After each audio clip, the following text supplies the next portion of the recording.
উত্তম সঙ্গী অনেক বড় নিয়াম।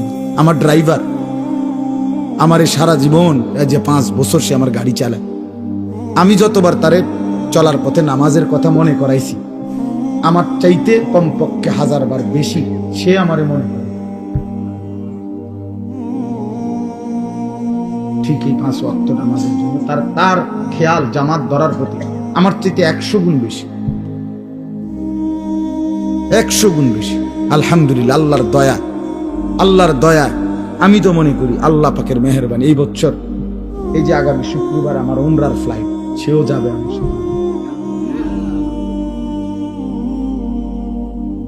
বলছে আমি কেমনে যাবো, আমি কেমনে যাবে চাইবেন, কেমনে যাবেন আল্লাহ ব্যবস্থা করব। সে যাবে ইনশাআল্লাহ, তারও ফ্লাইট আমার সাথে, আমার শায়েখের সাথে।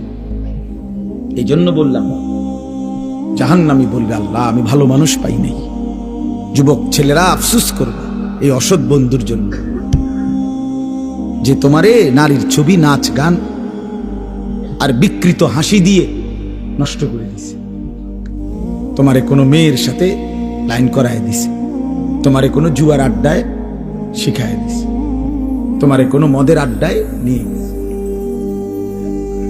মাথা নোয়াইও না, মাথা নোয়াইলে কি লাভ হবে? আমার থেকে বাঁচে গেলে তো লাভ নেই, আল্লাহর থেকে বাঁচবে কিভাবে সেটা ভেবে দেখে। আমি তো এমনিই চলে যাব, একটু পরে আমি চলে যাব না, আপনারা আপনাদের পথে চলে যাবেন না, তো কে কার কাছে আটকায়? কিন্তু আল্লাহর কাছে। এই জন্য আজকে রমজান সামনেই, আমরা সবাই মিলে নিয়ত করি আমরা বদলাবো ইনশাআল্লাহ।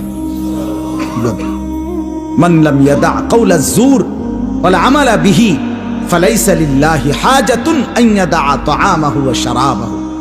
নবী সাল্লাল্লাহু আলাইহি ওয়াসাল্লাম বলেন, যে ব্যক্তি রমজান পেল, রোজা রাখলো, অথচ মিথ্যা কথা, মিথ্যা আচরণ, অন্যায়, অশ্লীলতা, চুরি, ডাকাতি, গুনাহের আচরণ ছাড়তে পারলো না, রাসূল বলেন হায় নাফরমান, তোমার এই খাদ্য আর পানীয় থেকে বিরত থাকার কোনো প্রয়োজন আল্লাহর কাছে নাই। আল্লাহ ভাতের অভাবে, পানির অভাবে তোমারে রোজা রাখতে বলে নাই, তোমারে জান্নাত দেওয়ার জন্য রোজা রাখতে বলছে।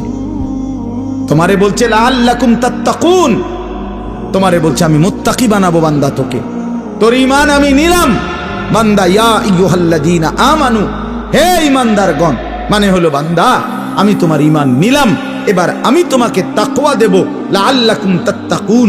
তাইলে মাঝখানে একটা মাস সময় নিলাম, ঈমান তোমার গ্রহণ করলাম, তাকওয়া তোমাকে দেব।